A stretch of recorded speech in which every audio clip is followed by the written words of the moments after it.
ជួយទិញផងបងប្អូនអើយដាច់បាយដាច់ទឹកឯផ្សារលើឥឡូវស្ងាត់ណាស់លួយដាច់ណែមានមនុស្សដើរទេស្ងាត់ឈឹងទៅគិតមិនលើនេះបងប្អូនខ្ញុំឡាយបកស្រាយឯថាអត់មានអ្នកទិញទេស្ងាត់ឈឹងកុំចាយលុយខ្ជះខ្ជាយណាត្រូវសន្សំទុកមានប្រាក់ខែកុំអាងដើមខែចាំមើលចុងខែតើយ៉ាងណាវិញ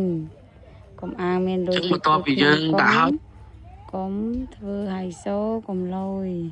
យើងចុចពាក្យថាណាឥឡូវនេះអត់បានទេសេដ្ឋកិច្ចមិនដូចពីមុនទេអញ្ចឹងបងប្អូននៅកន្លែងត្រូវប្រយ័ត្នប្រយែងលុយកាក់ត្រូវមាននេះគឺ Gmail គេតម្រូវឲ្យយើងបងប្អូន